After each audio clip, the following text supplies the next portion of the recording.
Hallelujah. Yesu ashimwe. Uyu munsi n'umunsi udasanzwe kandi twumva tuwushimira Imana ko yawutugabiye. Turashimiye Imana b'Imana ikirakoresha abaririmbyi mu ndirimbo zabo, umuvugabutumwa yatubanzirije mukozi w'Imana Minone André Théophile, ngene Imana yamurongoreye kuri iri jambo ryo kwizera. Bene data, ukwizera ni ikintu kidasanzwe. Ukwizera ni ikintu kirongora ubuzima. Hari uwundi muntu byacanganije kandi abandi birabacanganya, muzobibona byanditse ku miduga, gusimwamini mwanadamu ngo mwamini Mungu peke yake. Nukuvuga mu yandi majambo biba byamucanze. Burya umuntu araba hatizeye mugenzi we, uhemukirwa n'umwe mugabo ukubera umwizigi gusanga ari uwundi.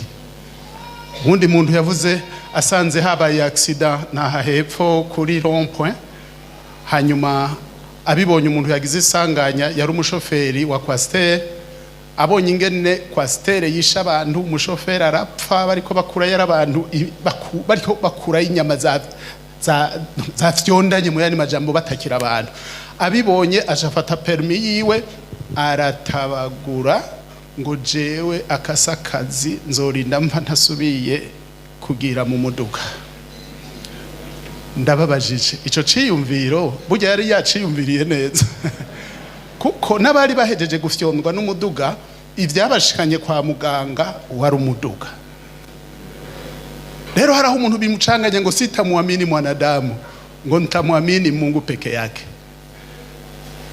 Ukwizera bene data, ukwizera ni ikintu gikomeye. Impumyi zaramubonye, zaramwumvise kumukozi w'Imana yabivuze, hanyuma zimutura ikibazo kuko bizeye Yesu umwana wa Dawudi. Baratabawe canke ntibatabawe? Baratabawe, batashe bakitse. Tumaze iminsi rero turiko twiga ijambo ryitwa kwizera. Wanga wakunda ivyo ari byo byose wanse kwizera Imana, usanga hariho ibindi bintu wizera. Witizeye Imana yo mu ijuru, hari Imana zinosi ari ngombwa ngo ubufisa uhagaze ku byo kwizera.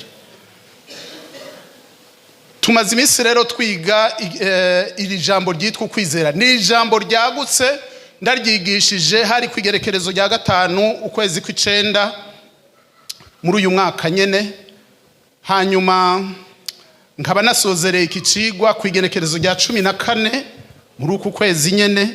Bivuga ngo ubiravye ni nk'amezi 2 arenga gatonye.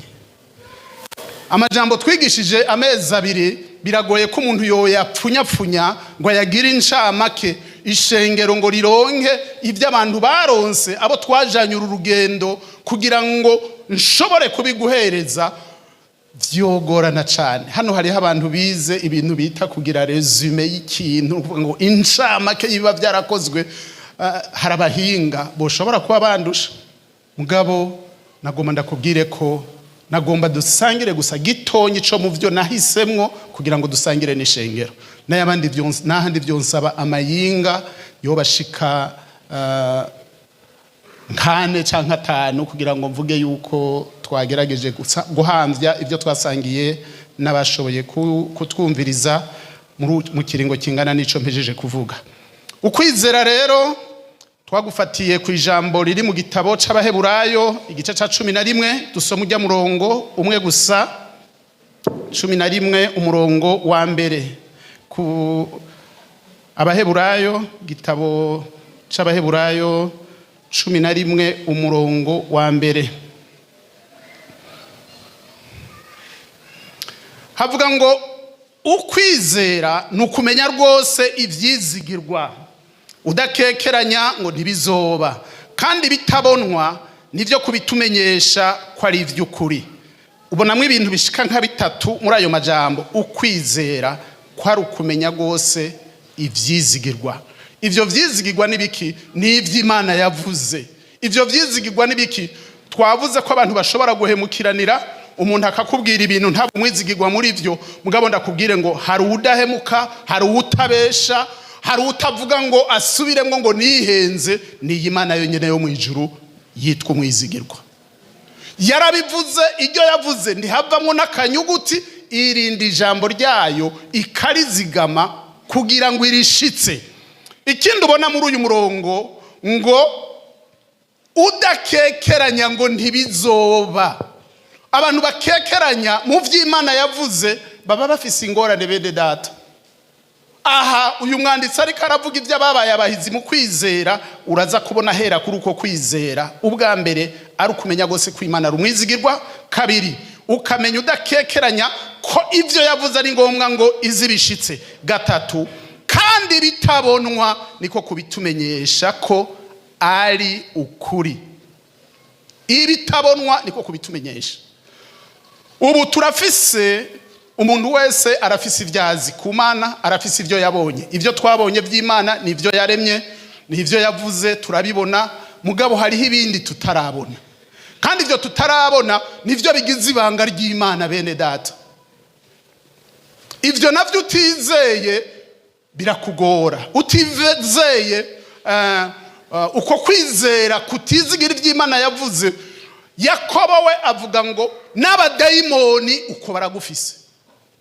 Abadayimoni baragufise, barazi ko Imana iriho, barazi ko Imana ishobora byose. Uvuze ivyo n'abadayimoni bazi. Mugabo ukwizera twebwe tuvuga, ariko ababaye abahizi mu kwizera nabi Imana yavuga ivy'Imana ivuze bakabifata nka nkama. Abitwa babaye abahizi mu kwizera rero nabumvise ico Imana yavuze bagatako bakakigumya badakekeranije.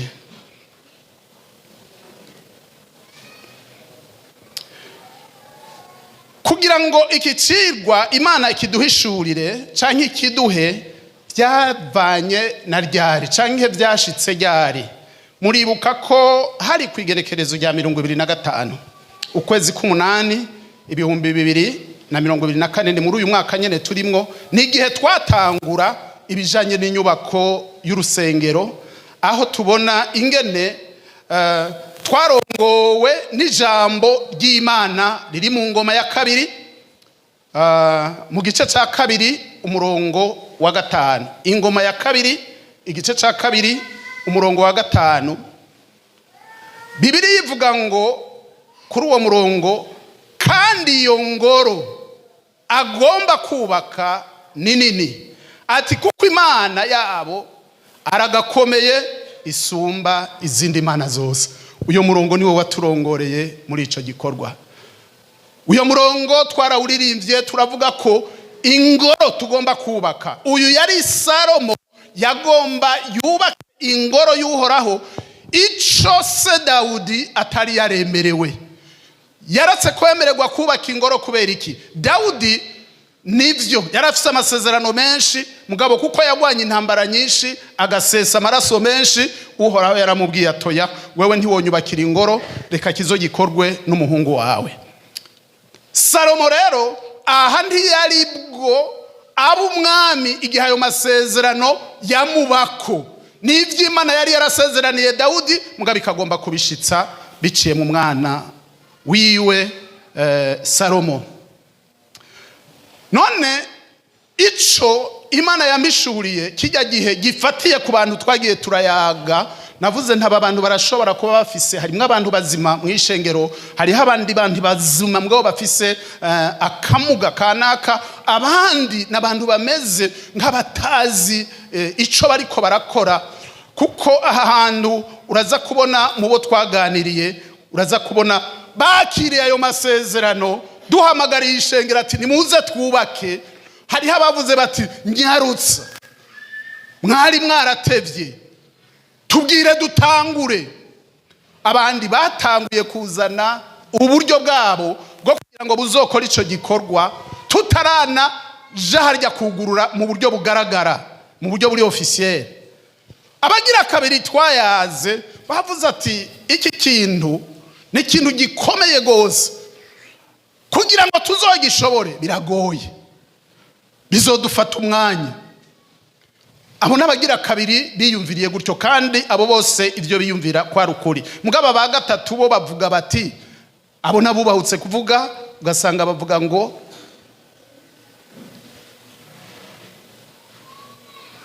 nzoba ndabibona. Ivyo bivugwa emwe nzoba ndabibona. Abo bose turashimira Imana ko ari abantu, kandi abantu Imana yaremye. Uwiyumviriye gutya cyangwa uwiyumviriye kuriya arafise impamvu. Burya abantu b'abanyantege nke Imana yadushizeho ngo ijambo ridutera intege, riduhagurutse kugira ngo twese tujane mu rugendo. Mu mugambi hari abaje imbere, hari abaje hagati, hari abaje inyuma, hari n'abatawujamwo. Mugabo Imana ishimwe ko uwo mugambi turiko turawushikiriza ishengero, bose bavuze bati nukuri nizacu turazubaka, reka ko dutewe iryo teka dukora ico gikorwa. Mugabo mvuge ko uwo munsi niho narishurirwa ijambo ko abantu b'Imana bakwiye kwigishwa ukwizera. Twarize tumara umwanya utari muto, kandi twarabonye byagiye birahagurutsa abantu b'Imana. Baragira gute? Baratangura. Ubu muravye aho tugeze, muraza kubona Imana iriko irakoresha abantu. Baravuye mu vy'amagara make, hari abatafite n'ivyo bavuze, kuko burya hari abavuga ngo nta wuhandwa ku rurimi kandi birenge bihari. Aba batatu bavuga gutya nabashoboye kuvuga, mugabo hari n'uwundi atavuga ati nta kwiteranya kuyo mwijuru, reka nihorere jewe ico Imana izoshira ku mutima wanje nico nzokora. Kandi abo twababonye ari benshi Imana iriko irakoresha. Yamara ndababwire ikintu kuri iryo jambo ngenderwa ko twari dufise igihe twarongorwa n'iyi mirongo twahejeje gusoma. Salomo ariko avuga ibyo kubaka ingoro. Aha tuza kubona uyu Salomo yari afise ibibazo bitandukanye n'ibyo kubaka. Ikibazo we yari afise igihe Imana imuhamagaye nko kuba umwami, ikibazo yari afise cari kw'Imana inteye iteka ngatoranywa kuba umwami kandi nkiri mutoya. Mbega aba bantu nzobarongora gute? Mbega aba bantu bakoranye na papa yamaze gutanga, none jewe nzobashobora gute? Ko ari jewe ntegerezwa kumusubirira mu gishingo. Aba banyapolitike bakoranye na papa bibikomangoma, abantu bafise uburambe. Ubwo aba bantu nzobaterana umutaru. Ucubona adashize umutima ku byo kubaka, abanza kubaza Imana. Ingoma ya kabiri aja gusenga. Ingoma ya kabiri mu gice ca mbere umurongo w'9. Ingoma ya kabiri, igitabo ca kabiri c'ivyo ku ngoma, igice ca mbere umurongo w'9. Amajambo avuga ngo iki? None rero Uhoraho Mana, isezerano wasezeraniye data Dawidi nirishike, kuko wangize umwami w'abantu b'isinzi bangana n'umukungugu wo kwisi. None rero ndagusabye ubwenge no gutahura, kugira ngo menye iyo bija niyo biva muri aba bantu. None ninde yoshobora gucira imanza irihanga ryawe n'ukuntu ari rihambaye? Mu yandi majambo ari ukuntu nzi bagoye. Iri ryari isengesho Salomo aduzi Gibiyoni, kuko ariho hari ahantu hakomeye, hari ihema ry'Uhoraho, ariho bagenda kwambariza Imana. Ahejeje gutanga ibimazi 1000, maze binezereza Uhoraho kubona uwo mwana mutoya agize umwete wo kurondera Imana, yizeye Imana ya se Dawidi ko ariyo Mana ishobora kumufasha naho akiri muto. Ashitse hariya ahejeje gusenga iryo sengesho, ijambo ry'Imana rivuga ngo Imana biyikora ku mutima birayinezera. Kandi bimaze kuyinezera ntiyatevye kwishura, ari nko mwijoro Imana iramwihishurira, iramwishura. Umurongo wa kangahe usomye Biblia yawe ugasoma ku murongo wa 10, ku murongo wa 11 havuga ngo Imana yishura Salomo ati byo ko ari byo biri mu mutima wawe, ukaba utasavye ubutunzi canke ibintu canke icubahiro, canke ngusabe abakwanka bapfa canke ngo usabe kuramba, ariko ukaba wisabiye ubwenge no gutahura kugira ngo umenye gucira imanza abantu imanza abo nakwimitsemwo ngo waganze. Nuko ubwenge no gutahura urabihawe. Nuko ubwenge no gutahura ugize gute? Urabihawe. Tuvuge tuti amen. Kandi nzoguha niki? Ubutunzi n'ibintu n'icubahiro bitigeze kugirwa n'umwami n'umwe mu bakwitangiye imbere, kandi no mu bazoguherukira nta uzogira ibihwanye n'ivyawe. Tuvuge tuti amen. Umurongo wa 13 umuntu ahejeje kubwirwa ayo majambo ngo nuko Salomo ava imbere y'ihema ry'ibonaniro ku mpinga y'umusozi Gibeoni, asubira i Yerusalemu, akomeza kuganza Abisirayeli. Haleluya. Uyu muntu yagize ikintu kidasanzwe gifatiye ku kwizera ijambo Imana yabwiye se. Aramenya ati Imana ko yatoranije umuntu w'intege nke, umwana atazi yo bija muri politike, akaba ari jewe n'imitswe. Yagize umwete wo kubanza kubaza Imana. Aha twarahatebeye bene data, kandi ngomba kuvuga yuko hari abantu ivyabo vyanka, ugasanga bafise ugukekeranya muri ibi na kuriya, umuntu akiganyira ngo mbega vyogenda ngo iki. Mugabo ndababwire ko turi kwa amasezerano abizeye. Imana yarasezeraniye muri Abrahamu ko abamwizeye Abisirayeli ko Imana itazobagira umuriza ariko izobagira umutwe. Kandi ayo masezerano turayakira muri Kristo Yesu. Muri Kristo Yesu tuza kuhasanga isi Imana yaduhaye kuba abami bo kuganza ubwami bw'isi, mbere yongera itugira n'abaherezi. Bigomba kuvuga ngo nimba hari batwara kuko turi ngaha, batwara kuko turi nkingi zisengera isi n'abari muri yo. Turafise igikorwa cyo gusengera abatwara, turafise igikorwa cyo guherereza abantu tukababwira ubutumwa bwiza, nico dushiriweho. Kandi umunsi corangira bugisizo bigize ikibazo tashe mu gihugu cyo mwijuru. Ibi byari ngombwa ngo tubimenye ico turico. Umuntu kudakekeranya no kutagira ubwoba, nimba Imana imubwiye ati kora iki, ni kubw'ineza yawe, ni kubw'umugisha wawe. Uyu Salomo murumva ko amaze kwemererwa ivyo, mu gice ca kabiri twabonye mu gice ca kabiri ku murongo wa mbere havuga ngo nuko Salomo agira imigabo rero yo kubakira izina ry'Uhoraho ingoro no kwiyubakira ingoro yiwe ubwiwe. Ibikorwa yarafise byari bibiri: ingoro y'Uhoraho ubwa mbere, hanyuma ingoro yiwe ubugira kabiri.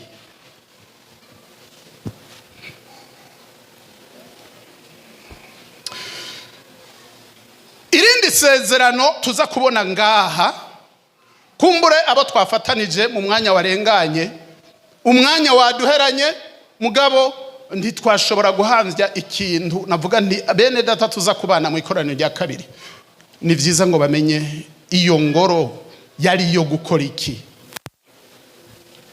Reka dusome amajambo ari mu gice c'indwi, ni mu ngoma ya kabiri nyene ku murongo wa 14.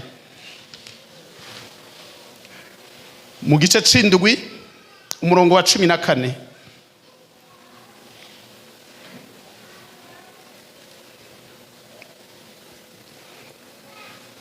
Ijambo rivuga ngo maze abantu banje bitirirwa izina ryanje nibicisha bugufi bagasenga barondera mu nyonga zanje, bagahindukira bakareka ingeso zabo mbi, nuko nanje nzokumva ndi mwijuru mparire ibyaha byabo nkize n'igihugu cabo. Tuvuge tuti amen. Aya masezerano yari yadasanzwe. Murazi mu buzima abantu bama bafise ibibazo. Iyi ngoro ihejeje kubakwa, nukuvuga ngo Uhoraho yaramwiyeretse Salomo ati ndi mwijuru nzokwama ndayiraba, kandi nabaje muri bo ndabaraba. Nta muntu azoza afise ikibazo ngo atahe adatahanye inyishu. Caba ikibazo cyo ku rwego rw'igihugu, muzofa kuza gusa mutumbere ku ngoro yanje mumbwira ati turafise ikibazo. Byaba ibibazo by'umuryango, muzopfa kuza gusa muhatumbere bizoba bihejeje kuronka inyishu. Bene data, wari umugisha ku Bisirayeli, wari umugisha ku bantu b'Imana, wari umugisha kuri aya masezerano kubw'igikorwa ciza bakoze. None mwibaze natwe duhindukire, mbega ishengero riri giki mw'isi? Ishengero tugomba kubaka rigomba kuzofasha iki? Muri uko kwizera twigisha ngo abantu ntibagume mu bintu bisanzwe, bamenye ishengero ico riri mw'isi. Iryo tuzubaka rizokorerwamo igiki? Ishengero ni nkingi ishigikiye ukuri. Naho hoba hariho ibintu bicanganye muri iki gihe, amashengero y'uno munsi uyaroyemwo arateye ikigongwe. Mu gitondo twazindutse turiko tuvugana n'abana, ugiye uraraba mu mashengero, uba amashengero yarahindutse nk'amakoperative, arahinduka nk'amabutike, arahinduka nk'amakabare. Nukuvuga abantu bose bafise objectif canke intumbero zitandukanye mu gutanguza amashengero. Hari abakorera mu yo bapanze, hari abakorera mu yo bubatse, mugabo ugiye kuraba indani ukaraba ico Imana yagomba kubona mu ishengero, uza kubona atari ico ubona. Abantu baramenyereye canke barakunze abantu bababwira ivyo kwizera ibintu biboneka. Uza kubona amashengero y'uno munsi yizeza abantu ibintu bifadika, ibintu biboneka. Umuntu uraza bakakubwira ngo umviriza, ivyawe vyaraboshwe, ivyawe bimeze ukunuku nuku, uwogira ukunuku nuku, ivyawe bica bibohoka. Kandi ubwo butumwa buraca ku maradiyo, buraca mu masengero atandukanye, kandi abantu kuko baraba kubiboneka uzubona birukanga. Nayo iyo bishitse ukabona bakoze utuntu tw'utwumiza, barakora utuntu tw'utugenegene kugira ngo bihebe, bibwira abantu ataho ni Imana iri. Mugabo mwibuke abo twajanye muri uru rugendo rw'ubu butumwa bwiza, nukuvuga ibimenyetso n'ibitangaza ntibisigura ngo aho hantu hari Imana. Igihe twasoma inkuru za Ahabu, yabaye umwami yagira 8 ufatiye ku bami batwaye Israeli. Yari umwami mubi, yahamagariye abantu gusenga ibigirwamana, ahamagarira abantu nukuvuga ngo bakamenyi ivy'Imana biravamwo, abantu basigara bose bahamagariwe gusenga ibigirwamana, abantu barondera ibiboneka, abantu bakamenyi igihugu cose bakibamwo, abicumbagiza, abantu bahamagara imizimu, abantu bakavuga bati iyi niyo Mana. No muri iki gihe muza kubona Imana zihamagagwa, haba muri kino gihugu, mu bihugu bibanye, utaravye neza uraza kubona abantu bageze mu gihe ca Ahabu. Ariko Eliya umukozi w'Imana yari umuvugishwa mu gihe ca Ahabu, kandi na Elisa murazi ko yari umuvugishwa mu gihe ciwe ca Ahabu nyene. Hageze igihe Eliya biramudundumira avuga ati ibi bintu ntibishobora kubandanya bimeze uko bimeze. Abwira Imana ati Mana, jewe nk'umukozi wawe ubu bugesera buriko buraba mu gihugu c'abantu bawe sindavyemeye, ndavyanze, ndakwinginze hari ico wokora ukabamara amanyama. Asaba Imana ngo Imana ikinga ijuru imyaka 3 n'amezi 6 atamvurirwa kw'isi. Mbega reka ndababwire, burya hari abantu bavuga bati turamerewe nabi, kandi nivyo iyo hari bituma abantu bo bivuga gutyo. Mugabo nk'igihugu naho co bakimerewe neza gute? Igihugu cose kikamara imyaka 3 n'amezi 6 atamvurirwa, mwibaza ngo ico gihugu co bakimerewe gute? Abakibamwo bo babamerewe gute? Ibi nivyo Eliya yabwira Imana atamanyama yoshwa n'akarembe, bajya bakamenye bajwiragiza ivy'ubupfumu bwabo, kuko barya, kuko baronka akazuba n'akavura mu gihe ca.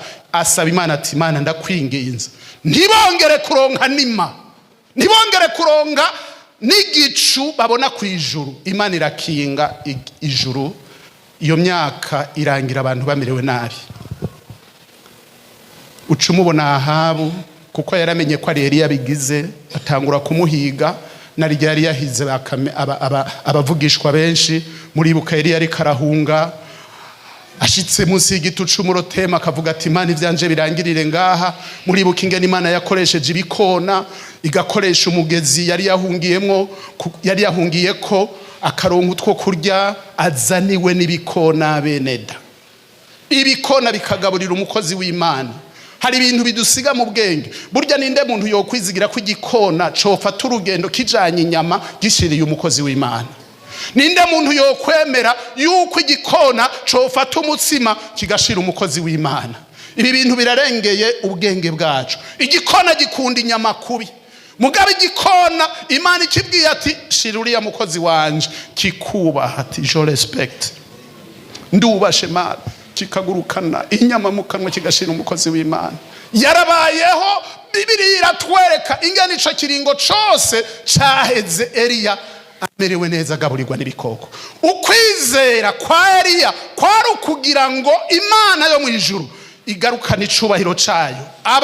Umwami Ahabu na Yezebeli umugore wiwe, abansi b'Imana, abantu bahamagara igihugu gusenga ibigirwamana, babanze bamenye ko mu ijuru hari Imana yaremye ijuru n'isi ifise ububasha no kubameze gutyo. Amanyama ategwa n'akarembe. Uriko uratwara abantu babuze ivyo barya, babuze amazi, babuze icefo n'icaruguru, mvuge gutyo. Abantu batagira ico gufata, bamberewe nabi. Ntibibaze ngo byari bimworoheye Ahabu. Mugabo Eliya umukozi w'Imana abikora gutyo gushikaho yashingiye intahe n'abakamenyi biwe bose bahabu. Muribuka ingene yabishe bose atanumwe avuyemwo. Icubahiro c'Imana, Imana iragikuza. Abizeye muvuge muti amen. Muri iki gihe hari ibigirwamana. Amashengero yuzuyemwo ibigirwamana. Amashengero yuzuyemwo abantu bahamagara imizimu, bagakora utuntu tw'utugenegene ngo ntimuze, ngo abantu bagwaye mu nda, abantu ibintu byabo vyaboshwe. Murazi ko abantu ivyaboshwe ari byose. Ivyaboshwe ni byose. Ninde adafise icaboshwe? Nimba yiyumvira ati jewe hari kitaboshwe. Umuntu ameze uko yagomba kumera ninde? Aha twese ntituhari hari bitameze neza. Mugabo ndagomba ndakubwira, mu ijuru Imana irazi gituma yabiretse ngo bimere uko bimeze. Irafise impamvu yabiretse uko bimeze. Imana ibwira rero Salomo ati nimwagira ikibazo muzoze mutumbere imbere y'iyi ngoro, hanyuma mu nyambaze, ari ku rwego rw'igihugu, ari ku rw'imiryango, ari umuntu ku gatwe kiwe, ati nzovyumva ndi hejuru mu ijuru, ndabakize nkize n'igihugu canyu. None tuvuga iki?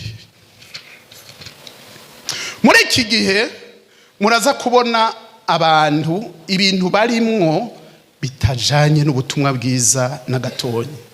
Amashengero atariko aravuga ibijanye n'ubutumwa bwiza.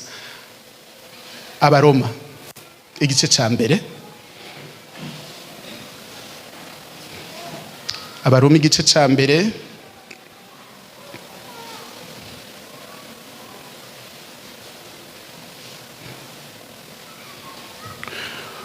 Dusome ko rujya murongo wa 16 n'uwa 17.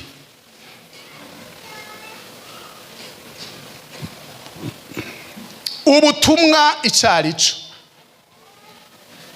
Kuko ubutumwa bwiza butantera isoni, ari ubushobozi bw'Imana, buzanira uwizera wese agakiza, uhereye ku Muyuda ukageza ku Mugiriki. Kuko muri bwo ari ukugororoka kuva ku Mana guhishurwa, guheshwa n'ukwizera. Umviriza, ukugororoka mu butumwa bwiza niyo harimo ukugororoka kuva ku Mana, guhishurwa, guheshwa n'ukwizera, kukagwiza ukwizera. Nguko vyanditse ngo umugororotsi azobeshwaho n'ukwizera. Haleluya. Mu butumwa bwiza ivyo wiyumvira ko bidashoboka, ndakubwire ngo ku Mana birashoboka. Ubutumwa bwiza nibwo basogokuru kugira ngo bitwa abahizi mu kwizera, burya bumvise ijambo rivuye ku Mana. Ijambo rivuye ku Mana abaryumvise barigumije,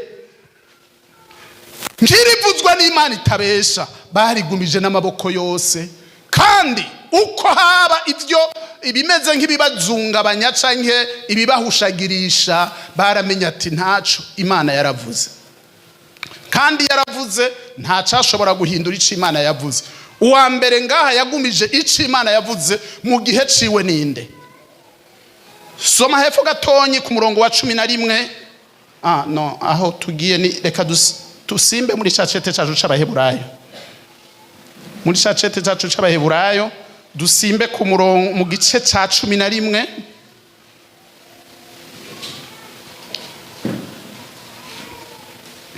Abaheburayo mu gice ca 11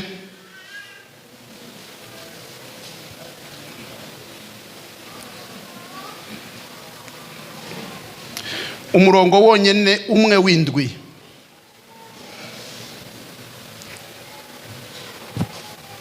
Havuga ngo ukwizera niko kwatumye Nowa yubaka. Muntunge, ukwizera niko kwatumye Nowa yubaha amaze kubarirwa n'Imana, amaze kuburirwa n'Imana ibitari bwaboneke, akabaza ubwato bwo kurokora abo mu nzu yiwe, kandi niko kwamuhaye gutsindisha abari mu isi no kuragwa ukugororoka kuzanwa n'ukwizera. Ngiki cyatumye Imana ishima Nowa.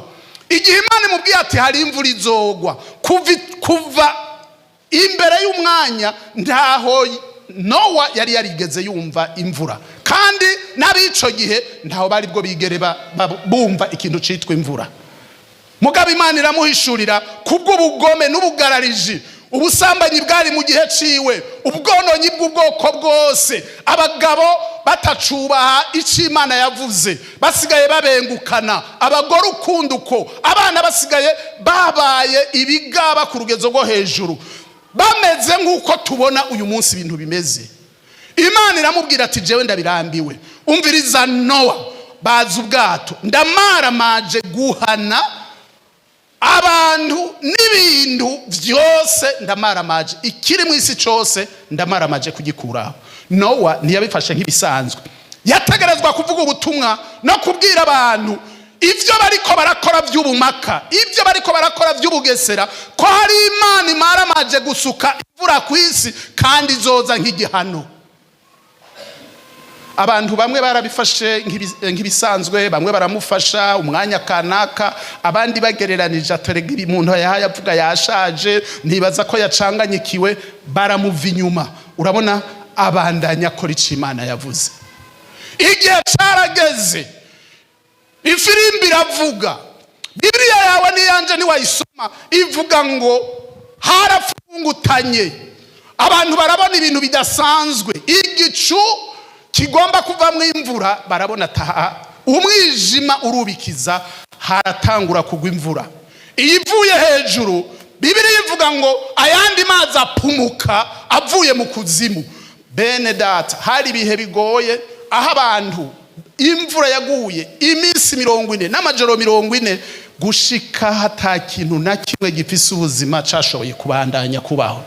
Mugabo Nowa nabiwe barinjira mu bwato, baratabagwa kuko yumviye ico Imana yavuze. Hallelujah. Imana yaravuze, kandi imaze kuvuga vyabaye ngombwa ngo ishitse ico yavuze.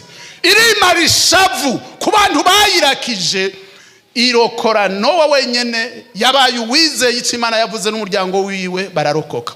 Mvuga iki? Amashengero turiko turayubaka, dufise n'umugambi wo kubaka. Mugabe ikibazo niki? Mbega Imana izobona kuri butumwa bwiza tuvuga ari ubutumwa bubohora, canke hazogera natwe dusigaye tuvuga fire, abantu bafise ibibazo baze baragomba gutabagwa? Mbega hazoba hakivuga ubutumwa bwiza bubohora, ubutumwa bwiza bw'agakiza kuwizeye Yesu Kristo afise ubugingo budashira? Mbega niho tuzoba turi? Ubu turi mu gihe giteye ubwoba. Ndashima Imana, ndabashima namwe nk'abanyakigobe ko muzi kurobanura ibihwana n'ibidahwana. Bene data, hari abantu bari abakomersa bariko baradandarishira izina rya Yesu, bapfa kumva ngo Yesu twavuganye n'abana mu gitondo ngo uzubona ngo umuntu w'umubire, umuntu muzi na mwebwe utazi iyo yavukiye mu gakiza, utazi abamuvyaje ubutumwa bwiza, ukaza wumva ngo ni profete. Abo bagabo ntatangurana n'abandi, umengo we ntakeneye kumviriza abandi. Muraririmba mugasenga, hanyuma abakozi biwe, ndavyita gutyo ko ari abakozi biwe, bakamenya atahajya mu profeta agombaze, bagaca bazana akaririmbo ko kwinjira mu impwemu. Mwebwe muja mu mpwemu mukaza musanga ari kwa rutari karagenda genda, in the name of Jesus, kwa jina la Yesu, kwa jina la Yesu. Ariko arazunguruka ngo aha nabonye ibisigo, aha nabonye ababoshwe mu izina rya Yesu. Ukabona abantu bariko barabobana imitwe, bene data, bene data. Ibi ntibikiri iby'Imana na gatonyi. Mugabo nagoma ndabahamagarire, iyi Mana yabwiye Salomo ati nimwaza mutumbereye imbere y'iyi ngoro mukayibwira ibyo nkeneye, ni Imana yishura. Mugabo wizigiye nk'Imana yaremye ijuru n'isi.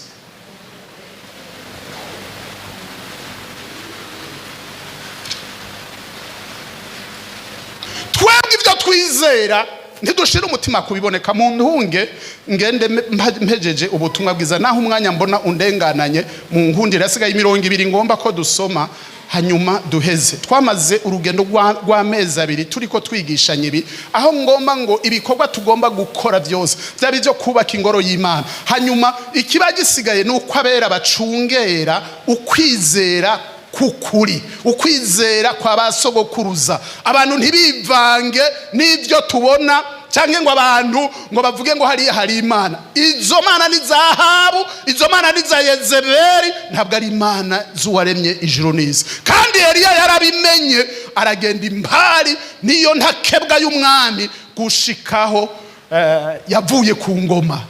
Kandi nta muntu yubasha Imana, yansi Imana, Imana ishobora kwemera kwarambira ku butware. Hageze igihe Imana iramukura ku butegetsi. Icete cya kabiri Paulo yandikiye abikorinto, icete cya kabiri Paulo yandikiye abikorinto, dusome hajya mu gice cya kangahe, mu gice cya 4, icete cya kabiri igice cya 4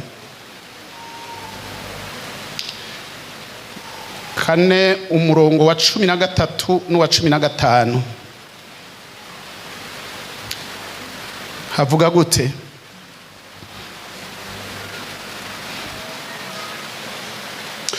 Ariko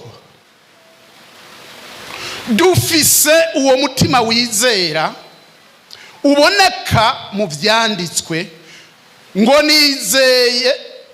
nizeye nico catumye mvuga. Natwe nyene turizera nico gituma tuvuga, kuko tuzi yuko yazuye umwami Yesu Kristo, natwe izotuzurana na Kristo, kandi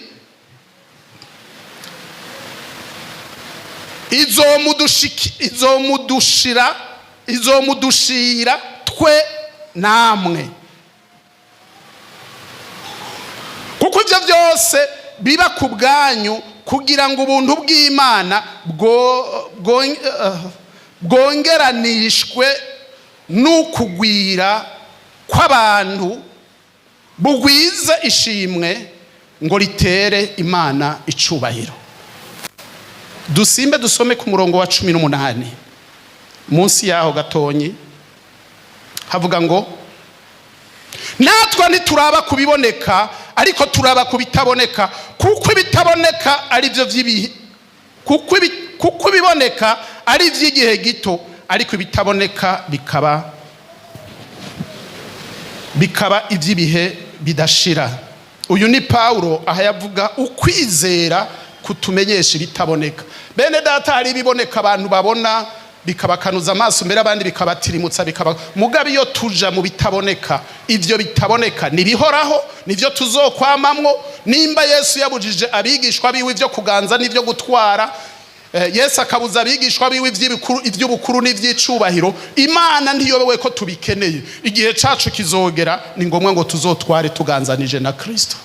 igihe kizogera niyazanana natwe, Kristo akazanana natwe, tuzoba tugeze mu mwanya aho tuba mu bihe bidashira. Ubu no munsi abantu bariko biyanduza ngo bari n'utwo bariko baratora gura aha na hariya biciye mu manyanga. Harabarya iby'abandi, harabarya ibiturire, harabagira gutabarenganya bagenzi babo, imiryango icanamwo kubera uduparcelle n'ibisigi byabo basigiye, ugasanga abantu barananicana. Ndavuga nti pole sana, utwo tuntu naho wotugira ntituzigera dutuma ikinogo co mu mutima wawe kitagiramwo Kristo cuzura ngo ushiripfa. Mugabo nimba wizeye Yesu uzomenya ati jewe nimba mbayeho ndiko ndarindira gusa wa munsi nzotaha mu gihugu co mu ijuru, nkazogaruka kuganza na Kristo aho atari umwaka umwe canke imyaka ibiri, atamanda do 5 ihari. Mugabo uvuga ati tuzongazanya na Kristo adusubiza iteka isi yatwatse muri Adamu, twongere dufatanye na Kristo kuganza imyaka 1000. Mu kurangiza nagomba mvuge ngo none tuvuge iki? Twize byinshi ku byo kwizera, kandi utizeye icyo Imana ivuze uzosanga yizeye ikindi, kuko nta muntu n'umwe abaho adafise icyo yizeye, kandi ntushobora kubaho utizera. Ikibazo ni ikihe? Ndazi ko ufise icyo wizera. Wizera iki? Wizera nde? Uwizeye ibindi bintu byose yubatse inzu yiwe ku musenyi. Mugabo wizeye Kristo abavuye mu rupfu ashitse mu bugingo, kandi yegamiye umugabo akomeye, yegamiye umugabo ariho azomuha amahoro n'umunezero w'ibihe bidashira. Umwanditsi yanditse mu gitabo c'abaroma uraza kubona ico yavuze kubijanye n'ubutumwa bwiza tuvuga, kandi ubwo butumwa bwiza buba bugomba gufasha umuntu aho bumushikana ku kwizera, ukwizera izina rya Kristo, ukwizera gukura, ukwizera kumubashisha kubona ibitaraboneka.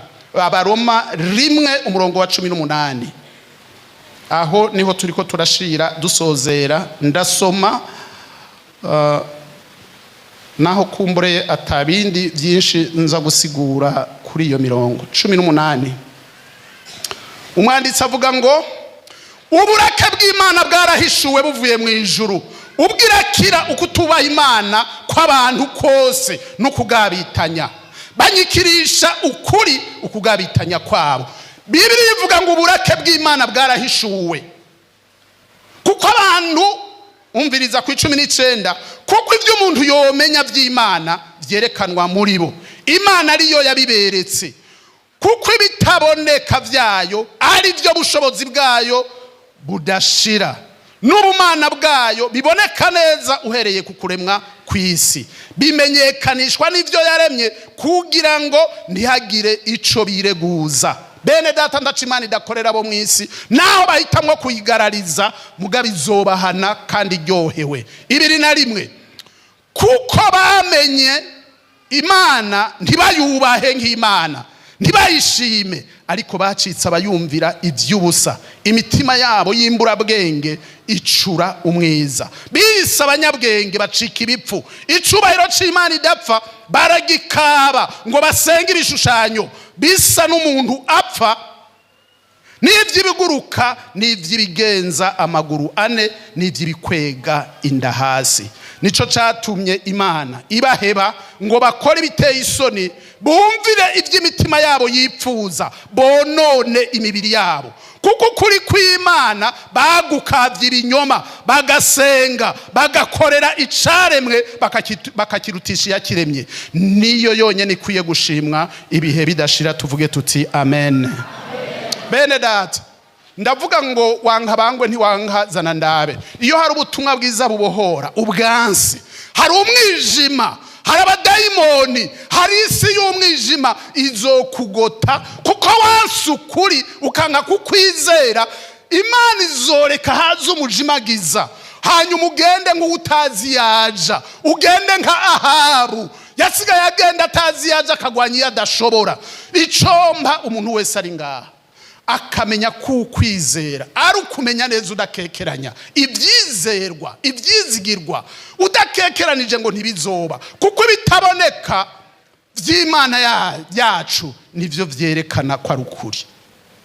Hari umuntu ari ngaha yoba yaranse Imana, yoba ariko yita mu bitagira ikimazi, akita mu konona umubiri nk'ivyo tubona biharawe muri ino minsi. Ugwaruka gononekara, abajene mariye bononekara, abapapa bononekara, ugasanga hari amagorwa mu ngo aho umugore n'umugabo babana, umuntu avuga ngo basitu. Ndibuka uwundi muzi turi muri seminari hano yabubakanye, twaratanze utuntu tw'utubazo babaza ati umugabo n'umugore babanye bumva ko nuno munsi pasitora ari imbere yabo bavuga ati ndaryohewe ko uwo twabanye ari we Mana wantoranirije. Mwandike ku gakaratasi uko umuntu abanye na mugenzi we. Inkaratasi zigarutse twarifashe ku munwa. Umuntu ugasanga yanditse ngo jewe nuko nabuziyonja. Urumva uyo n'umuntu ari mu rugo avuga ati jewe sinzi ko ndi umuyaya, sinzi ko ndi n'umukozi. Ati jewe abandi bakaba ngo naraguye mu rudubi, nararuguyemwo nta kundi. Ngiyo miryango dufise, abagowe n'abana, abagowe n'abagabo, abagabo bagoye abagore. Nico gihe uyu mwanditsi yari karavuga ati ubutumwa bwiza ico buriko burakora no kugira ngo buhindure abantu bene data. Ubutumwa bwiza ni buntera isoni yo kubuvuga kuko ari ubushobozi bw'Imana. Ubwo butumwa n'ubushobozi bw'Imana. Mugabo kandi ababwanse ico babikiwe niki? Ubutumwa bwiza ubona hajya ku murongo wa 16 muri ca gice twasoma ngo ubutumwa bwiza butandera isoni kuko ari ubushobozi bw'Imana, buzanira uwizera wese agakiza, uhereye ku muyuda ukageza ku mugiriki, kuko muri bwo ari ukugororoka kuva ku Mana guhishurwa guhesha n'ukwizera, kukagwiza ukwizera, nguko handitswe ngo umugororotsi azobeshwaho n'ukwizera. Warizeye umwami Yesu ukabutizeye umwami Yesu, nukuri turarangije. Novuga ngo ntwaye umwanya munini, mugabo numva ko niburi biki twasangiye n'abandi wova ngaha tubisangiye. Ejo aho bukera turubaka urusengero kandi Imana ihezagire bariko baragira ico bakoze. N'ubu mukanya abatama bagomba bagende biyumvire uburyo bwanyu mumaze gutanga ingene utangura gukora. Ntimwiyumvire ngo umugambi uricaye. Mugabe ikibazo canje kiri mbega tuzubaka urusengero ruvugirwamwo ubutumwa bwiza bubohora butabara abantu bubeka ibihora atari ibintu byo kwisi ari by'abantu baharaye. Nico kibazo canje. None nagomba nangize mvuze ngo iki? Warizeye umwami Yesu avuga ubutumwa n'abakozi batandukanye. Umukozi yatwitangiye yavuze ku byo kwizera. Nanje Imana imbishuriye urugendo rw'amezi 2 nari kumvuga ibyo kwizera. Warizeye umwami Yesu, nta majambo gutsinda ko hari ibyo wowe ubangikana n'Imana yo mu ijuru.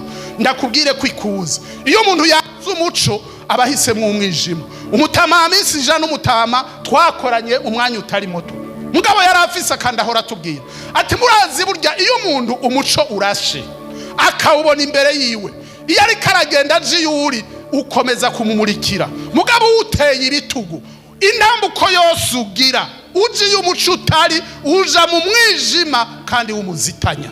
Warizeye Yesu ko ari we muco w'ubugingo ukaba utaramwizera. Ndavuga nti uyu munsi wari umunsi mwiza. Amanda yo kwizera ibitaboneka birimwe iby'ibihe bidashira, nagomba ndakubwire ngo intango woshobora kuyigira uno munsi ukizera umwami Yesu. Kandi umuntu agomba kwizera. Birashoboka ko kwizera kwawe ari ukusanzwe, mugabo ukwizera kwa Eliya, ukwizera kwa Aburahamu, ukwizera kwa Enoke. Urabona umuntu yagendanye n'Imana imyaka 300. Bibiri ivuga ngo Imana iramushima, iramutwara abantu ntibaba bakimubona. Una munsi umuntu arizera inyuma y'indwi 2 ukazama ngo jewe ngo narahevye ubusambanyi, ngo jewe narahevye inzoga, ngo jewe narahevye ibinabiri. Mugabo murindira inyuma y'indwi 2 uzubona yasubiye muri vya bindi. Uwo muntu ari karagendana n'Imana. Haraba batanguye mu by'imbwemu mugabo bariko barasozera mu by'umubiri. Nariko nsabira ubugingo bw'umuntu ariko aranyumviriza ko hari umucuri kuravuga ku byo kwizera. Warizeye reka ubandanye ujiye umucuri. Umucuri hehe? Uri mu Mana ico yavuze. Iyo wanga ijambo ry'Imana ndakubwira ngo ni ikimenyetso cy'uko ufise ingwara. Abantu bahamagarirwa kumva amajambo y'Imana bakumva arabaruhisha, ni ikimenyetso ko hari ingwara. Ndavuga ngo tagomba ngo dusengere umuntu ashobora kuba mu mutima wiwe afise amagara make. Iyo Imana ivuga umengo bimurya mu matwi, hari n'abaza mu repetition, inyuma ya repetition bagaca bicomokera bakigira. Ni ikimenyetso cy'uko hari ingwara. Ndagomba ngo dusenge Imana itabara abantu b'Imana, Imana ibakomeze, Imana ibavyure. Turi mu gihe ca nyuma aho Kristo uwavuzwe ko azoza. Uko Imana yatwaye Henoka amaze imyaka 300 agendana nayo, niko abagendanye na Kristo hari nzamba y'akabaga igomba kuvuga bakamusanganira mu kirere. Abantu banse umuco bazotona ngaha kwa Johnson, mugabo abana b'Imana bitahiye mu ijuru. Imana idufashe bene data, muhaguruke mu hasi dusenge. Umuntu aza kubona yo afise ico yo kwisabira, ahaguruka abwira Imana ati Imana, aya majambo amaze umwanya utari muto turiko turayumva, mugabo ijambo ry'iwanje muyavuzwe niri. Ave hasi dusenge Imana.